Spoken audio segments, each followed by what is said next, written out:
চরম কঠিন সময় পার করছে বাংলাদেশের অর্থনীতি।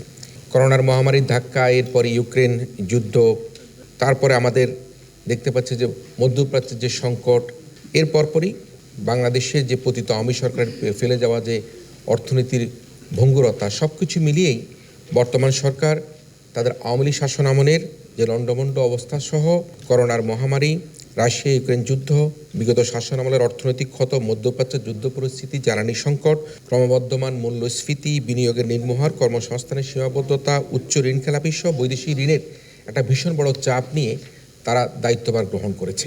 এবং এই দায়িত্বভার গ্রহণ করার সময় আমরা দেখতে পেয়েছি যে তাদের ঋণের বোঝা, বাংলাদেশের ঋণের বোঝা, বৈদেশিক ঋণ $113 বিলিয়ন এখন দাঁড়িয়েছে। প্রতি বছরেই আমাদেরকে $6 বিলিয়ন ঋণ এবং ঋণের সুদ আমাদের প্রদান করতে হচ্ছে। আমাদের দেশে বর্তমান ঋণ খেলাপির পরিমাণ 30%-এরও বেশি হয়ে দাঁড়াচ্ছে।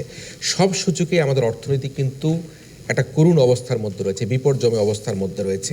এর মধ্যে আইএমএফের যে শেষ কিস্তির ঋণ ছাড় সেটা না হওয়াতে কিন্তু আমাদেরকে নতুন উদ্বেগ তৈরি করেছে। যদিও আমরা আশা করি হয়তো বা দ্রুতই আইএমএফের যে ঋণ কিস্তির যে সংকটটি, প্রাপ্তির যে সংকটটি, সেই সংকটটি কেটে যাবে আমাদের মধ্যে। আমরা মার্কিন যুক্তরাষ্ট্র, ইরান, ইসরায়েলের মধ্যকার যে সংঘাত, সেই সংঘাতের কারণের জন্য সারা বিশ্ব পরিস্থিতি কিন্তু ওলটপালট অবস্থা রয়েছে এবং তার উলটপালট অবস্থার কারণের জন্য জ্বালানি সংকট তৈরি হচ্ছে, পরিবহন ব্যয় বেড়েছে। আমরা হরমুজ প্রণালী বন্ধ হওয়ার কারণের জন্য দেখতে পাচ্ছি জ্বালানি আনা যাচ্ছে না। আমেরিকার এক ধরনের ভার্সন, ইরানের এক ধরনের ভার্সন, ইসরায়েল অন্য ধরনের কথা বলছে। সব কিছু মিলিয়েই তার যে ছোঁয়া, তার যে ছাপ, সেই ছাপে কিন্তু বাংলাদেশেও কিন্তু আমরা আমাদের দ্রব্যমূল্য বলি, জীবনযাত্রার ব্যয় বলি, তার উপর ভীষণ বড় একটা প্রভাব পড়ে আমরা কিন্তু একটা ভীষণ অস্বস্তির মধ্যে সাধারণ জনগণ সেটি অনুধাবন করতে পারছে।